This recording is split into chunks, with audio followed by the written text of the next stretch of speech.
చాలా రోజుల తర్వాత ఈరోజు 'బిగ్ బాస్' ఎపిసోడ్ చాలా కూల్‌గా ఉంది. దాని గురించి మాట్లాడుకుందాం. దానికన్నా ముందు ఈ షార్ట్ ఫస్ట్ టైమ్ ఎవరైతే చూస్తున్నారో వాళ్ళందరూ please do subscribe AP talkies Telugu. అలాగే నేను షార్ట్ పెట్టగానే మీకు నోటిఫికేషన్ రావాలంటే పక్కనే ఉన్న బెల్ ఐకాన్ ప్రెస్ చేయండి.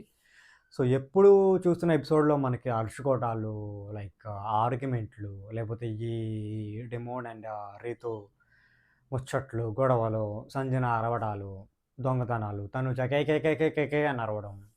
ఇట్లాంటి డిస్కషన్‌లే ఉంటాయి. బట్ ఫస్ట్ టైమ్ ఈరోజు ఎపిసోడ్ మాత్రమే చాలా క్లియర్‌గా, పీస్‌ఫుల్‌గా, ప్రశాంతంగా ఉంది. అండ్ టాస్క్ కూడా చాలా బాగా ఆడారు. మన సుమన్ శెట్టి అండ్ దివ్య ఇద్దరు కలిసి ఆడారన్నమాట రెబెల్ టాస్క్.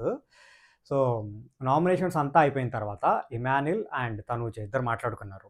సో, వాళ్ళు ఏదైతే ఉందో వాళ్ళు బయటికి చెప్పేసుకున్నారు కాబట్టి ఫ్రీ అయిపోయారు, నార్మల్ అయిపోయారు. అండ్ ఫస్ట్ ఎలా ఉన్నారో ఇప్పుడు కూడా అలాగే ఉంటారనుకుంటా. సో, ఆడుతున్నారు టాస్క్ కూడా సేమ్ టీమ్ అయ్యారు. సో, చూద్దాం.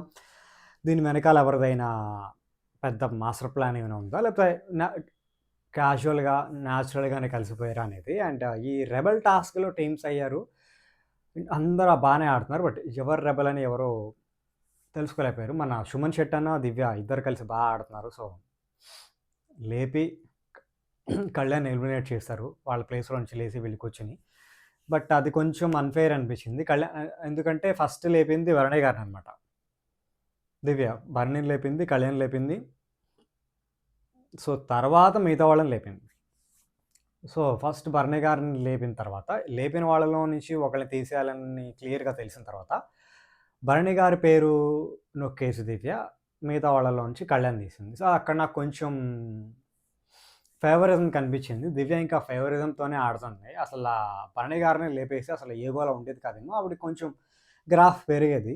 చూద్దాం మరి ఏమైనా అవ్వచ్చు. ఇంకా రేపు ఎపిసోడ్‌లో ఏం జరిగిద్ది? అండ్ వీళ్ళిద్దరే రెబెల్స్ అని బయటపడిపోతారా? లేదా? అనేది చూద్దాం. బట్ ఈరోజు ఎపిసోడ్ అయితే చాలా కూల్‌గా, ప్లెజెంట్‌గా అసలు హాయిగా ఉందనమాట. చూడడానికి గాని అసలు ఏ సౌండ్ పొల్యూషన్ లేదు. ఇట్లాగే ఉంటే బావుండిద్దని నా ఒపీనియన్. అండ్ నాకు నచ్చింది ఏంటంటే, ఇప్పుడు మన పనిష్మెంట్ ఇచ్చారు మన పవన్‌కి. 'రితు, పవన్ మాట్లాడుకోకూడదని.' సో, మాట్లాడుకోకూడదంటే కళ్యాణ్ చెప్పింది కరెక్టే కదా! మాట్లాడుకోకూడదంటే అసలు తినిపించుకోవడాలు ఏమీ లేవు. దూరంగా ఉండండి 1 వీక్ అని చెప్పి. సో, అక్కడ వాళ్ళిద్దరూ ఏదో స్ట్రాటజీ, లాజిక్‌లు మాట్లాడుకుంటున్నారు. అది కరెక్ట్ కాదు. సో, మరి వీకెండ్ ఎపిసోడ్‌లో ఖచ్చితంగా పడొచ్చు. అది గేమ్ టాస్క్ వచ్చినప్పుడు కూడా మాట్లాడుకోకూడదు. పనిష్మెంట్ అంటే మాట్లాడుకోకూడదు కదా! మాట్లాడుకోకుండా ఉండగలిగితే బావుండేది. బట్ అన్నెసెసరీగా తినిపించుకోవడాలు ఇవన్నీ చేసి వాళ్ళే బ్యాడ్ అవుతున్నారు తప్ప ఏమీ లేదు. ఇక్కడ దివ్య అండ్ కళ్యాణ్ చెప్పిన పాయింట్‌లన్నీ కరెక్టే. రీతూని కొంచెం ఓవర్ ఎక్సైటెడ్ అయింది. సో, ఆవిడ అలాగే అయింది కాబట్టి చూద్దాం.